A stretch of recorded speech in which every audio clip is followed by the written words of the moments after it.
نہیں ہے کیونکہ ہمیں ان ٹاپک سے دلچسپی نہیں ہے. یہ تو ان لوگوں کی فیت کو ہمیں تو زبردستی ان چیزوں میں دھکیلا گیا ہے, ڈالا گیا ہے. یہ ہمارا ٹاپک تھوڑی ہے. اگر یہ ٹاپک ہوتا میں 4 شادیوں پہ کتاب لکھتا. پھر بولو بھائی, ہم تو دیکھ رہے تھے بیوہ عورتیں تباہ ہو رہی ہیں, برباد ہو رہی ہیں, کنواری لڑکیاں برباد ہو رہی ہیں. تو ان کو کیا اس ٹاپک سے کہ یزید رحمت اللہ علیہ لعنت اللہ, وہ کہنا بھائی ہمارا گھر بساؤ یار, باڑ میں جائے وہ, ہمیں کیا کرنا ہے اس سے. آپ نے ان کے لیے کیا کیا ہے؟ قوم میں رشوت کس قدر پھیل رہی ہے. تبلیغی جماعت کو 100 بار سلام. کتنے لوگوں کی زندگیاں انہوں نے تبدیل کر دی. ان کا تو ٹاپک یہ نہیں ہے, نہ کربلا پہ بیان کرتے ہیں, نہ ان کو ربیع الاول کا پتہ ہے. کیسا شرک اور بت پرست. کتنے بڑے بڑے گلوکار فنکار ہیں, داڑیاں رکھوا دی ان کو, تہجد گزار بنا دیا. کتنے غیر مسلم ہیں. تبلیغ والے تو ریکارڈ بھی نہیں رکھتے. اگر یہ ریکارڈ رکھتے نا رجسٹر میں, لاکھوں غیر مسلم ہیں جو تبلیغ والوں کو دیکھ کے مسلمان ہوئے ہیں. حالانکہ کوئی شو بازی کا شوق نہیں ہے تو کوئی ریکارڈ بھی نہیں رکھا ہوا. کارگزاری میں زیادہ اس طرح کی باتیں بیان کرنے کی بھی اجازت نہیں. کام کو فوکس کرو.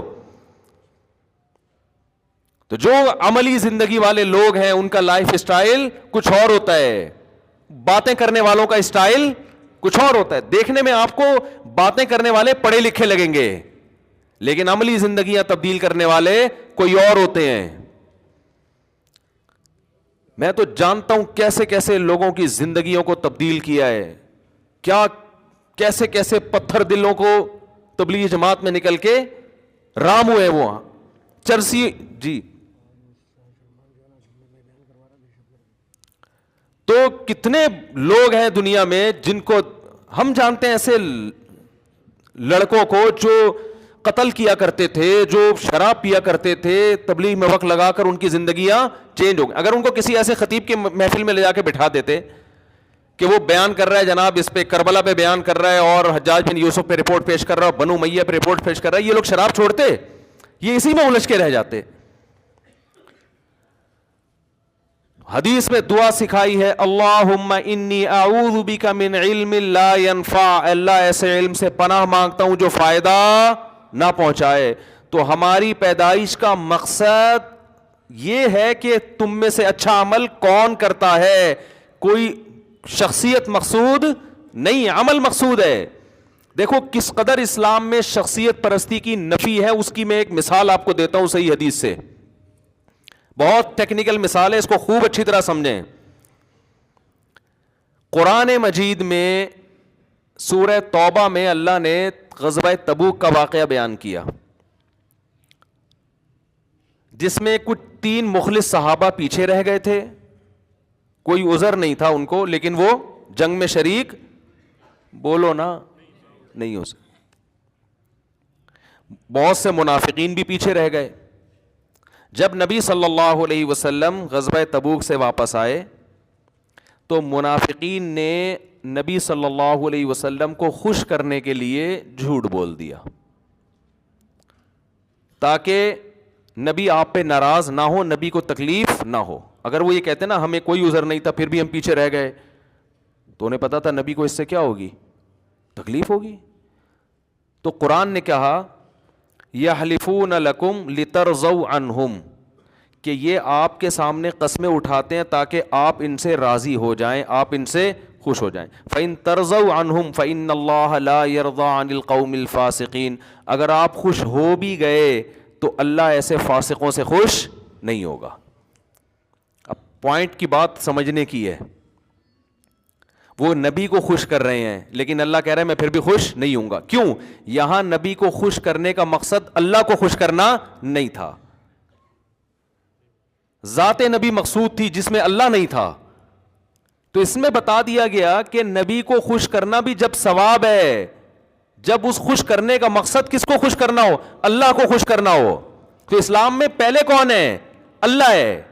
تو وہ اللہ کیا کہتا ہے, لیبلوکم ایکم احسن عملا, اس نے تمہیں پیدا کیا ہے اس لیے نہیں کہ تمہیں ہسٹری میں بہت زبردست مہارت حاصل ہو جائے, اس لیے نہیں کہ تمہیں ایک ایک بنو امیہ کا پتہ چل جائے کون کتنا خراب تھا اور کون کتنا نیک تھا, اور بنو عباس کا پتہ چل جائے.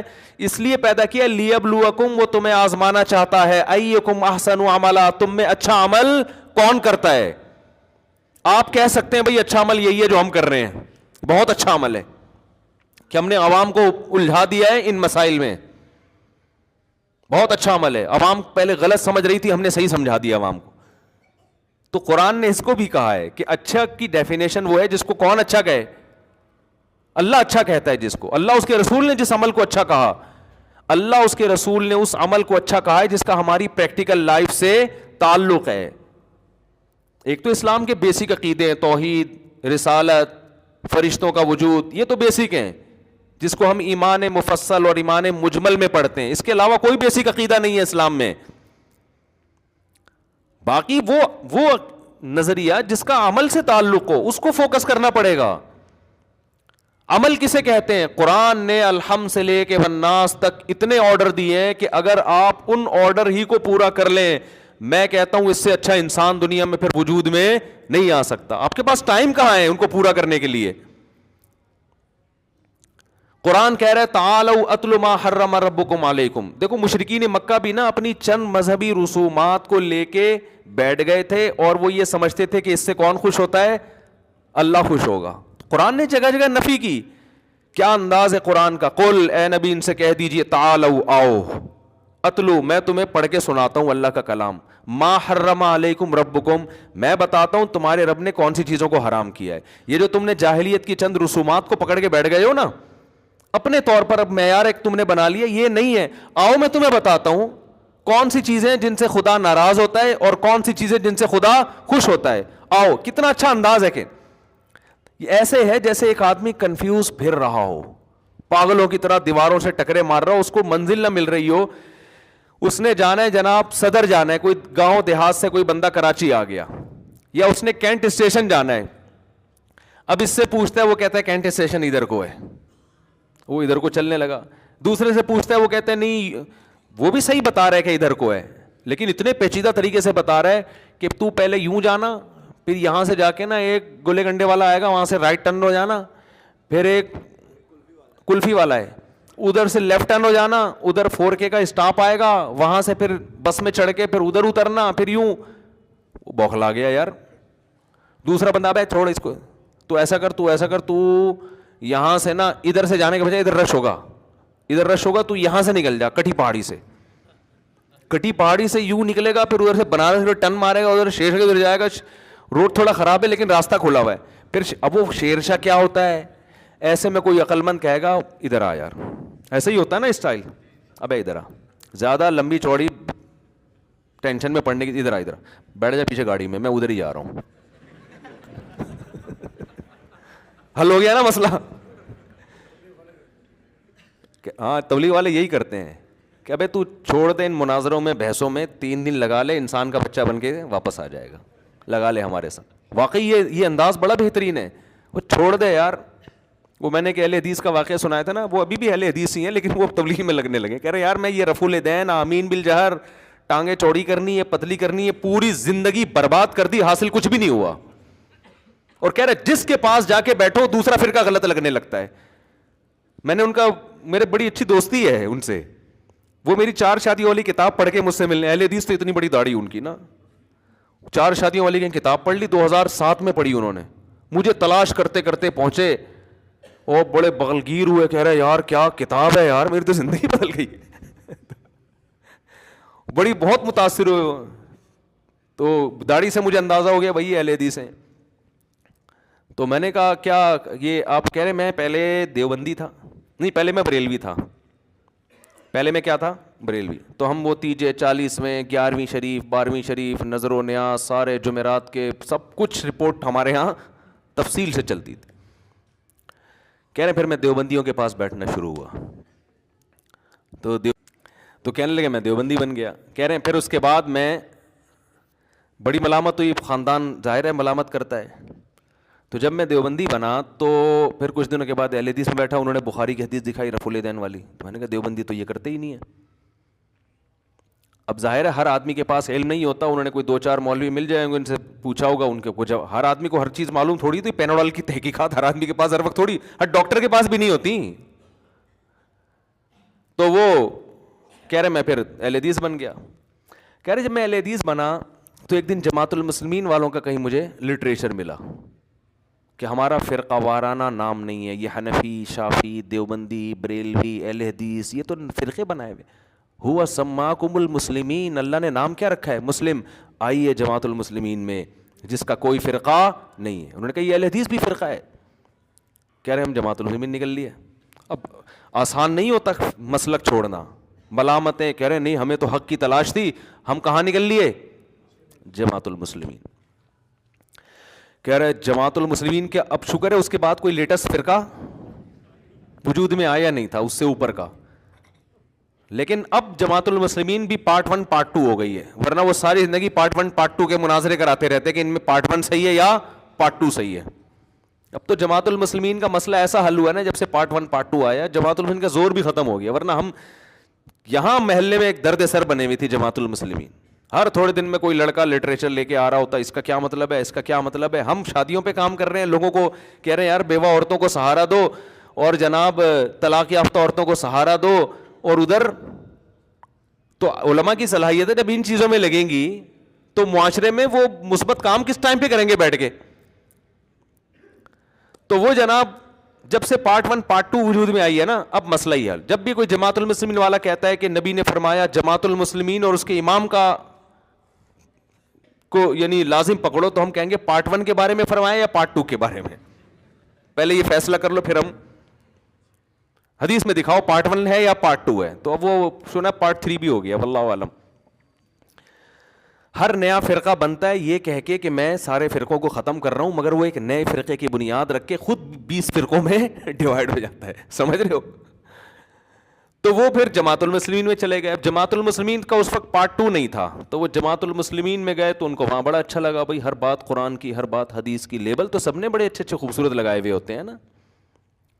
تو بڑے اچھے کہتے ہیں ہوتے ہوتے میں صوبہ سندھ کا امیر بن گیا، کیونکہ پیسے والے بھی ہیں یہ، تو پیسہ بھی بہت دیا. بہت جماعت المسلمین پہ انہوں نے نچھاور کیا. جماعت المسلمین کو ترقی دینے میں ان کا بہت بڑا کردار.